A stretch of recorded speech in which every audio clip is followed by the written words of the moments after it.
Hot అంశాలపై debate news బెంచ్కి స్వాగతం. రాష్ట్రంలో జరుగుతున్న రాజకీయ పరిణామాలు, వాటి వెనకాల ఉన్నటువంటి సూక్ష్మాలు, ఈ అంశానికి సంబంధించి మనతో మాట్లాడేందుకున్నారు సీనియర్ రాజకీయ విశ్లేషకుడు జర్నలిస్ట్ కృష్ణరాజు గారు. నమస్తే అండి. నమస్తే సాయి గారు. కృష్ణరాజు గారు, తాజాగా కనబడుతున్నది పవన్ కళ్యాణ్ తిరుపతిలో తనుగా తీసుకున్నటువంటి క్రియేటివ్ స్టెప్. ఆ తర్వాత తెలుగుదేశం పార్టీకి సంబంధించినటువంటి శ్రేణులు కావచ్చు, ఆంధ్రజ్యోతి రాధాకృష్ణ గారి ఎడిటోరియల్ కాలంలో కావచ్చు, పవన్ కళ్యాణ్ చేసింది తప్పన్నటువంటి కోణంలో, పొత్తులకి విఘాతం కలిగిస్తున్నారన్నటువంటి కోణంలో ప్రశ్నిస్తున్నారు. దీన్ని ఎలా చూస్తారు? దీన్ని మనం స్వపక్షంలో విపక్షంగా భావించాలండి. ఎందుకంటే ఈ కూటమిలో పార్టీలే కాదు, మీడియా కూడా భాగస్వామి అయి ఉంది. దీన్ని మనం మర్చిపోకూడదండి. ఈనాడు, ఆంధ్రజ్యోతి పూర్తిగా తెలుగుదేశం పార్టీకి అంకితమైన ఈ పత్రికలే, మీడియాలే.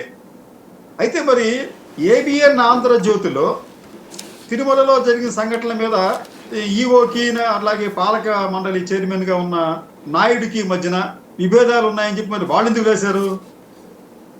దాన్ని మనం మరి అది ఒక రకం చెప్పాలంటే వారి మధ్య ఉన్న ఒక మిత్రధర్మం ఉంది. At any cost Chandrababu Naidu తప్పు చేసినా, కూటమి ప్రభుత్వం తప్పు చేసినా దానిని సమర్థించే విధంగా మీడియా ఉండాలి. ఎందుకంటే అటువంటి అవగాహన వాళ్ళ మధ్య ఉంది. కానీ వాళ్ళు దాన్ని ఎందుకు హైలైట్ చేస్తున్నారు? అలాగే కొన్ని సందర్భాల్లో ఈనాడు కూడా ఆ కూటమి ప్రభుత్వానికి తీసుకున్న నిర్ణయాలకు కాస్త వ్యతిరేకంగా వాళ్ళు అప్పుడు వార్తలు రాస్తూ వచ్చారు. కానీ ఆంధ్రజ్యోతి, ఏబిఎన్ మాత్రం అందుకు భిన్నంగా పలు సందర్భాల్లో ఆ కూటమి ప్రభుత్వం తీసుకున్న నిర్ణయాలకు వ్యతిరేకంగాను, అలాగే ఈ పవన్కి వ్యతిరేకంగాను వార్తలు రాస్తున్నారు. అంటే ఈ మీడియా కూడా, అంటే ఈ ప్రభుత్వానికి అనుకూలంగా ఉన్న మీడియా కూడా మిత్రధర్మాన్ని పాటించడం లేదు. అలాగే పవన్ కళ్యాణ్కి వచ్చేటప్పటికి పవన్ కళ్యాణ్ స్వపక్షంలో విపక్షంగా మారారు. ఎందుకు మారుతారండి? దానికి కారణం ఏమిటంటే ఆ మిత్రపక్షంలో ఉన్న మూడు పార్టీలకు ఎవరి ఎజెండా వారిది, ఎవరి రహస్య ఎజెండా వారిది, ఎవరికి ఉన్న లక్ష్యాలు వారికి ఉంటాయి, ఉద్దేశాలు వారికి ఉంటాయి. చంద్రబాబు నాయుడు గారు ఎట్ ఎనీ కాస్ట్ మనం ఈసారి అధికారంలోకి రావాలి అనే ఒక సంకల్పంతోనే పొత్తుకు కుదుర్చుకున్నాడు ఆయన. అలాగే భారతీయ జనతా పార్టీతో మనకి ఫర్దర్గా మనకి ఇబ్బందులు వస్తాయి, మనకి ఈడీ కేసులు కూడా ఉన్నాయి. కాబట్టి భారతీయ జనతా పార్టీ మన కూటమిలో ఉంటే మంచిదని చెప్పే ఉద్దేశంతో ఆ బీజేపీతో కూడా ఆయన తహతహలాడాడు, పొత్తు కోసం తహతహలాడాడు ఆయన.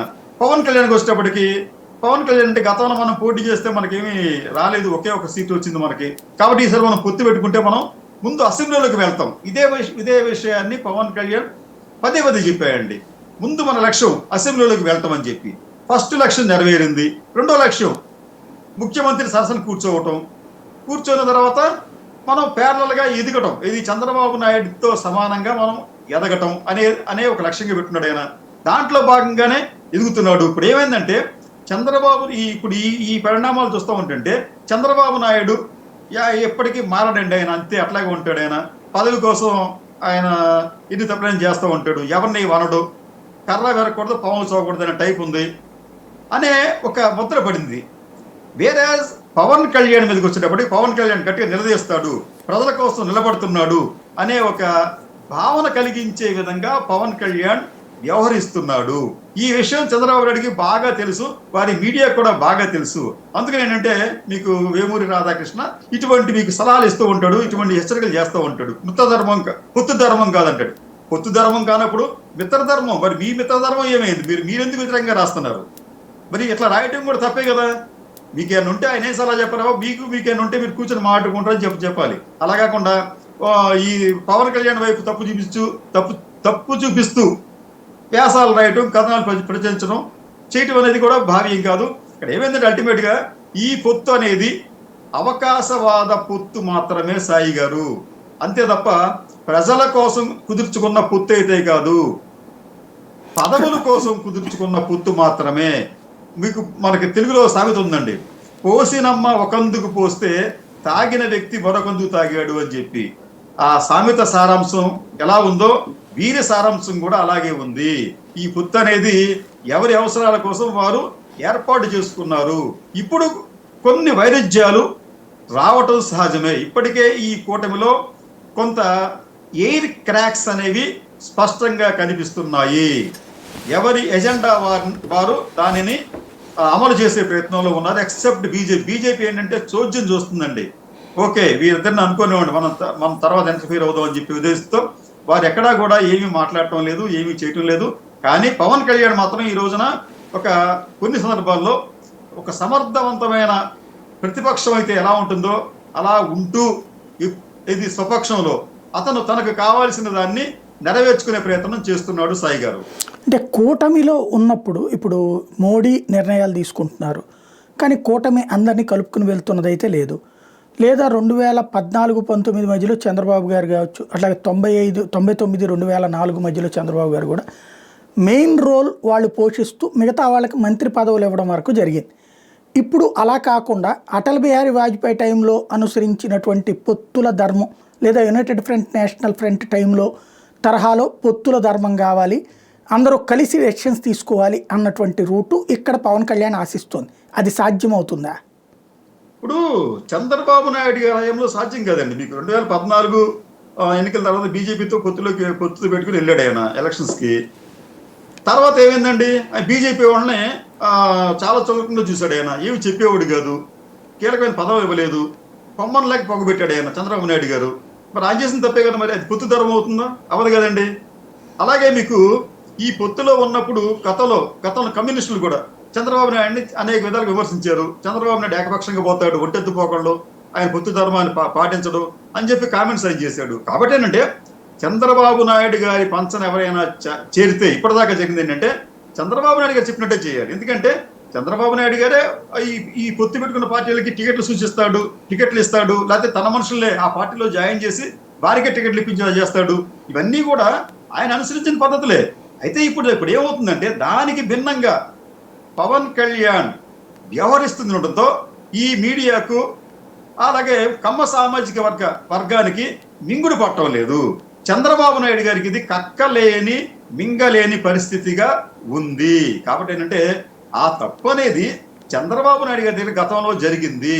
దానికి భిన్నమైన పరిస్థితులు ఈ రోజున కనిపిస్తున్నాయి త్రూ పవన్ కళ్యాణ్ ద్వారా. సాయి గారు, అంటే ఇక్కడ భారతీయ జనతా పార్టీ కానీ లేదా ఇంకొకళ్ళ మధ్యవర్తిత్వం ఏమైనా సాధ్యమవుతుంది? ఇక్కడ జరిగింది సార్ ఆల్రెడీ. ఇప్పటికే నాకున్న సమాచారం ఏంటంటే ఆయన వంగలపూడి అనిత హోమ్ మినిస్టర్ గా నువ్వు పనికిరావు, నువ్వు వేస్ట్, నువ్వు తప్పుకుంటే నీ స్థానంలో నీ వచ్చి చేస్తాను అని పవన్ కళ్యాణ్ చెప్పిన తర్వాత జరిగిన పరిణామం ఏంటంటే చంద్రబాబు నాయుడు గారు పవన్ కళ్యాణ్ కంట్రోల్ చేయలేదండి. పవన్ కళ్యాణ్ పిలిచి మాట్లాడలేదు. మీకు గుర్తుందో లేదు? నీకు మాట్లాడకుండా ఏం చేశాడంటే తర్వాత ఎప్పుడో చేశాడు, కానీ తర్వాత దాని ముందు ఏం చేశాడంటే ఇమీడియట్ గా కేంద్రంలో వాళ్ళకి పెద్దలు చెప్తే ఆ వెంటనే పవన్ కళ్యాణ్ వెళ్ళి అమిత్ షాని కలిశాడు.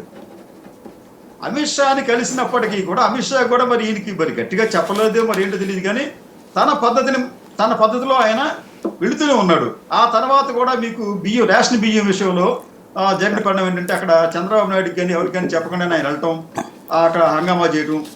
ఆ తర్వాత మీకు ఇంకో విషయం ఏంటంటే మీకు తిరుపతి లడ్డు విషయంలో కూడా అక్కడ జరిగింది ఏంటంటే అక్కడ మార్కులు తెచ్చుకుంది ఎవరంటే ఆ లడ్డు వివాదంలో పవన్ కళ్యాణ్. ఫెయిల్ అయింది ఎవరంటే చంద్రబాబు నాయుడు. ఈ తిరుపతి లడ్డూలో జంతువులు కొవ్వు ఉంది అని చెప్పి నెపాన్ని జగన్మోహన్ రెడ్డి మీద వేసే ఒక ప్రయత్నాన్ని చంద్రబాబు నాయుడు చేశాడు, ఫెయిల్ అయ్యాడు. ఎట్లా ఫెయిల్ అయ్యాడంటే చివరికి సుప్రీంకోర్టు కూడా చంద్రబాబు నాయుడు తప్పట్టింది. నువ్వు ఏంటి ఇట్లా చేస్తున్నావు, నువ్వు నేను దగ్గర ఆధారం లేకుండా ఎట్లా చెప్తావు అని చెప్పింది.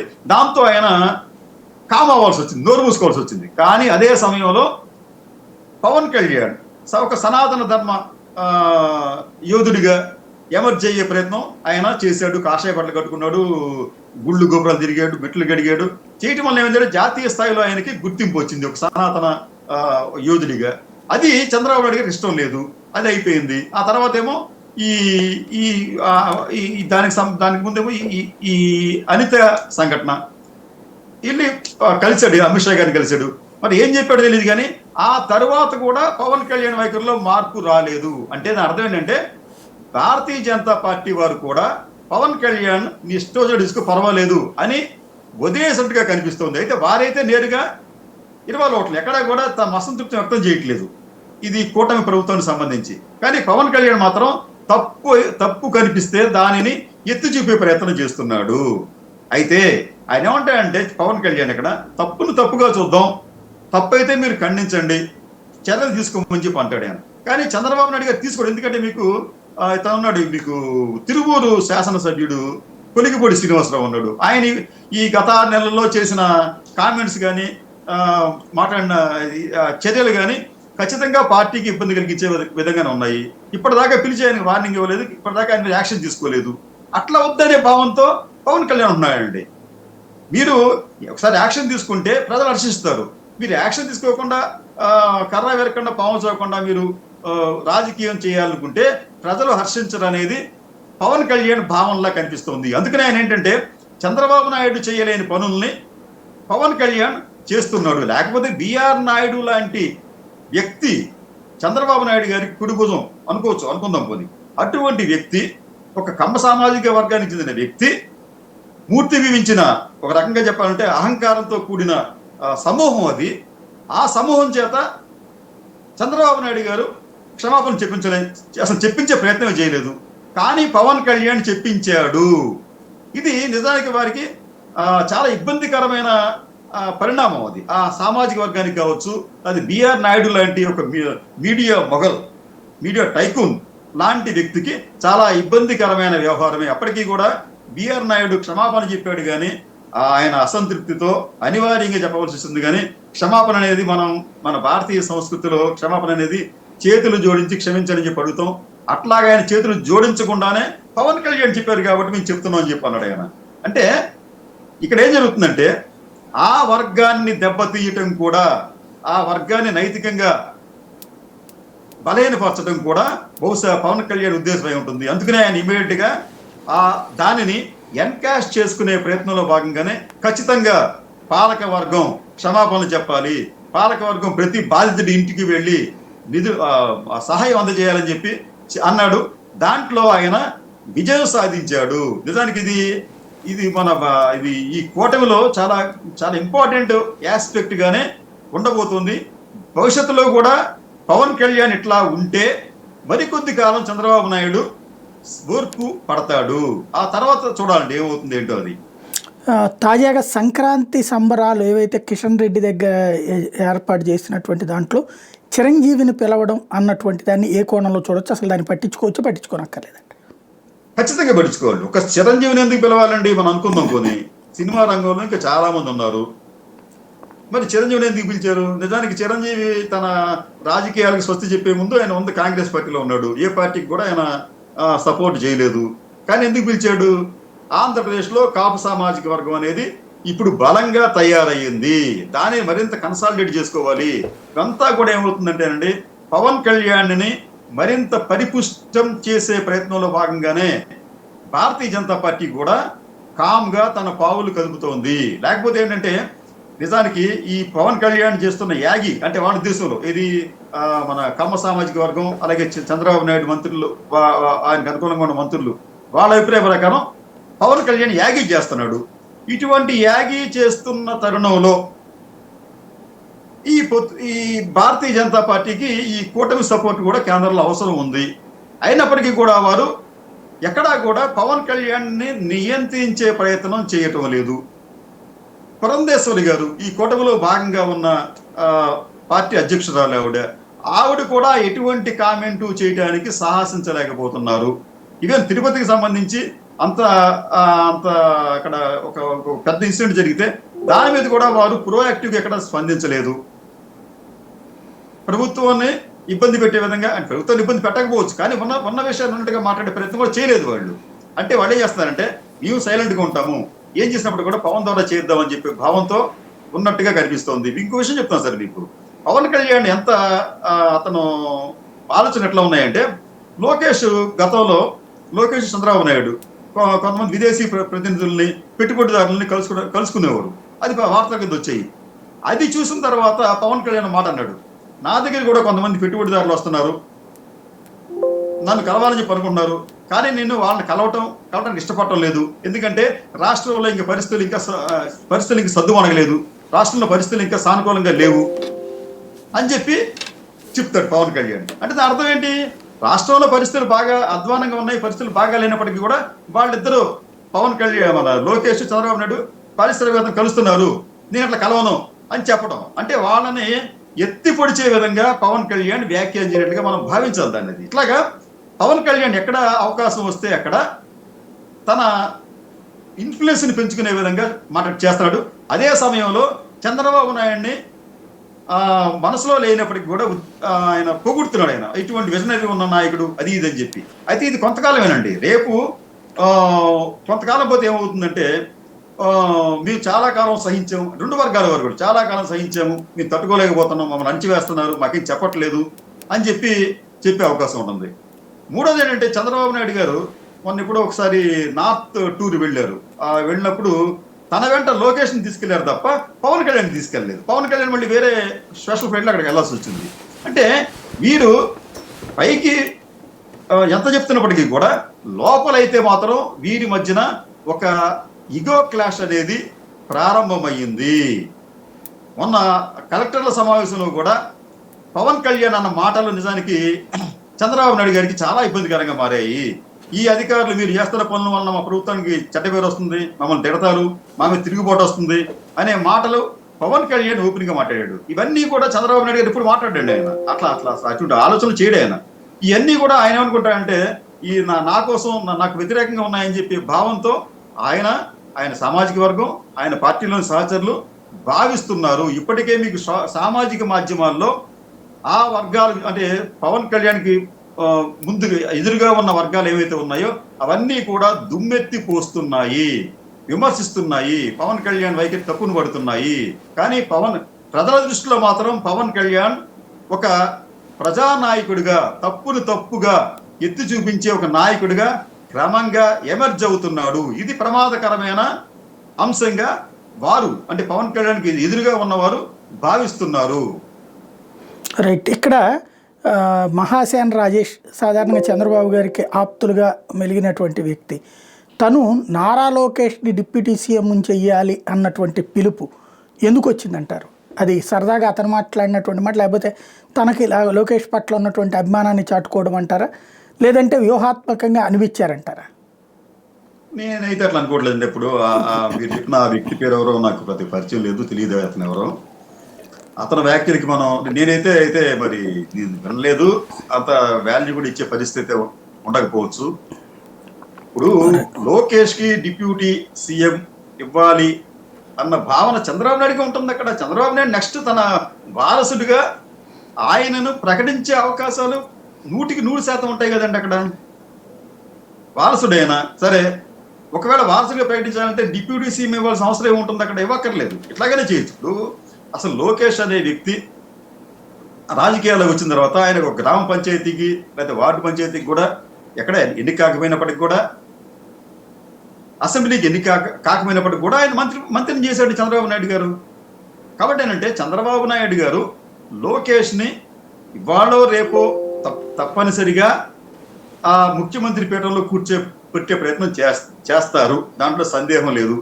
దాని గురించి డిప్యూటీ సీఎం చేయాల్సిన అవసరం అయితే ఉండదు. డిప్యూటీ సీఎం చంద్రబాబు నాయుడు కూడా అటువంటి పనులు చేయకపోవచ్చండి. ఎందుకంటే చంద్రబాబు నాయుడు ఆయన రాజకీయంగా చాలా దీర్ఘంగా ఆలోచించే వ్యక్తి. మళ్ళీ అట్లా చేస్తే మళ్ళీ అది పవన్ కళ్యాణ్కి పోటీగా పెట్టినట్టు అవుతుందేమో అన్న భయం కూడా చంద్రబాబు నాయుడుకి ఉంటుందండి అక్కడ.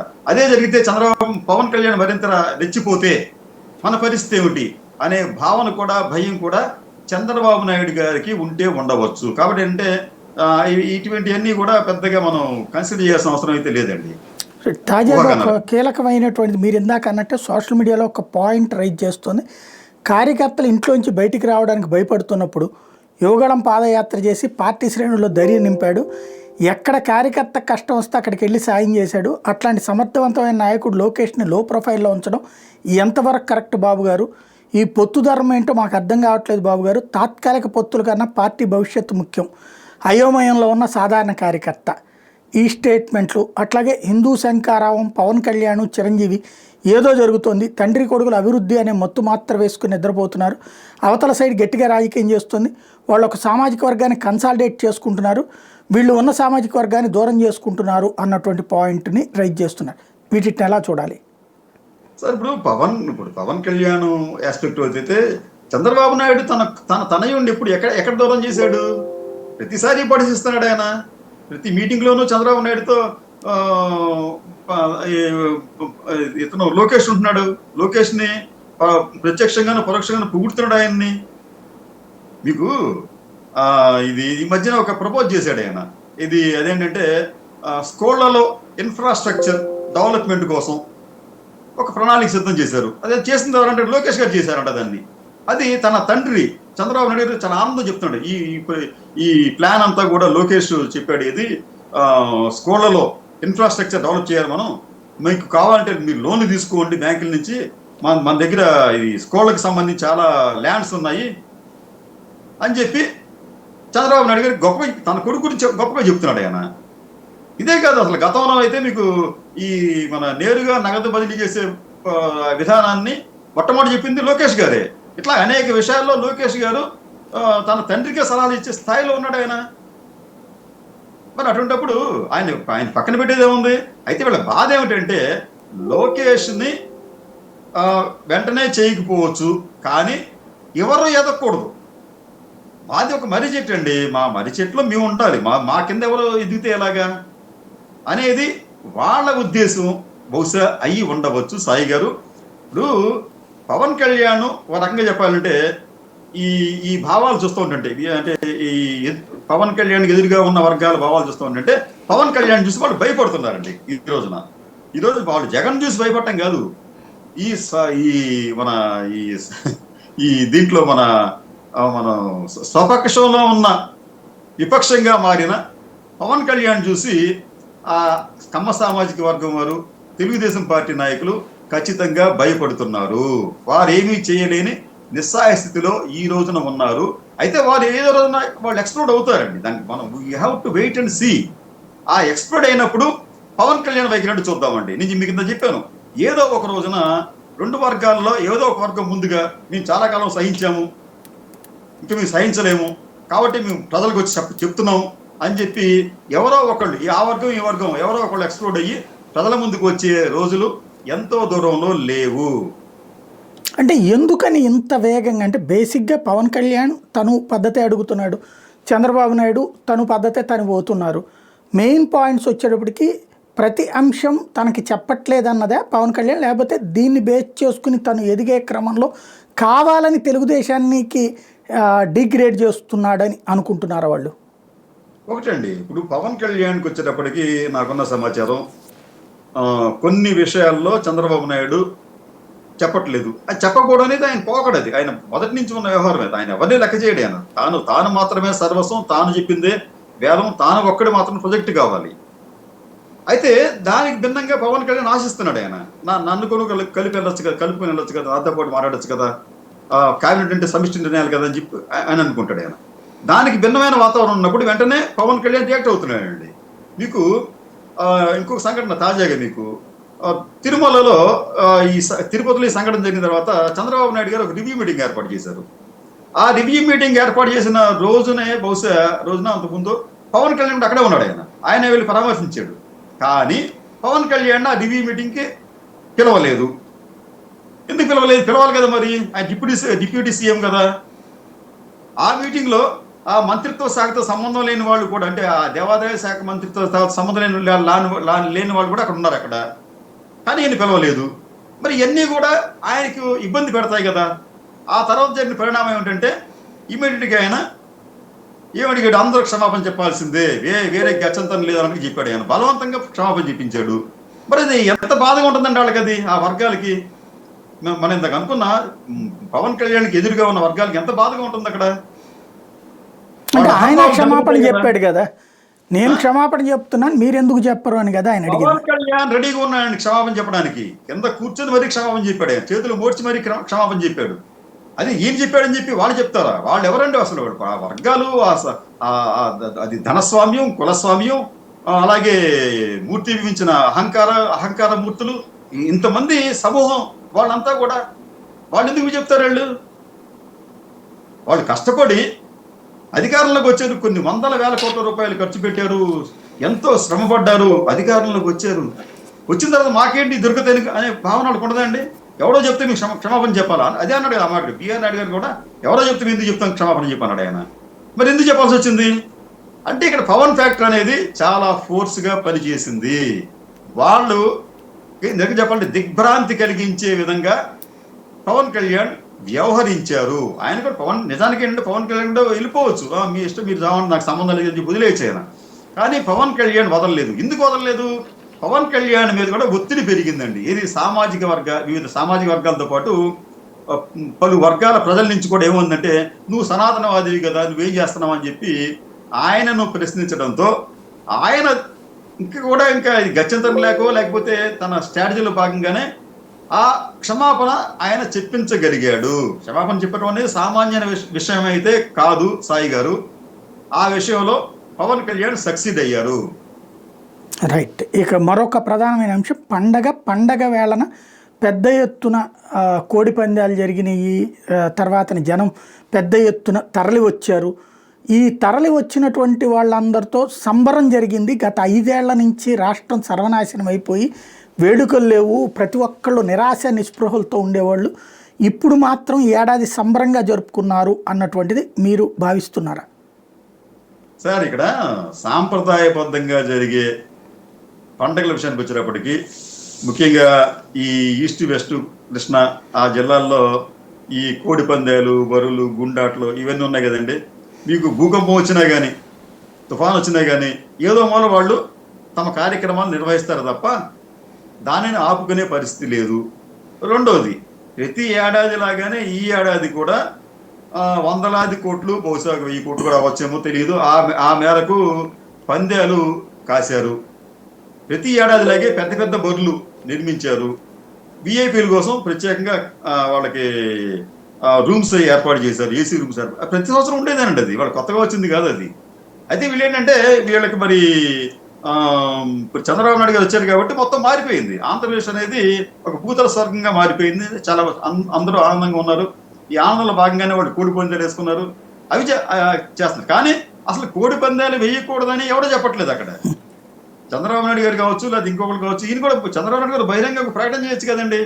గత సంవత్సరం మీకు రాష్ట్ర హైకోర్టు చాలా స్పష్టంగా చెప్పింది, మీరు కోడి పందాలు వేయటం నిషేధం, దాన్ని ఆపమని చెప్పి హైకోర్టు ఆర్డర్ ఇచ్చింది.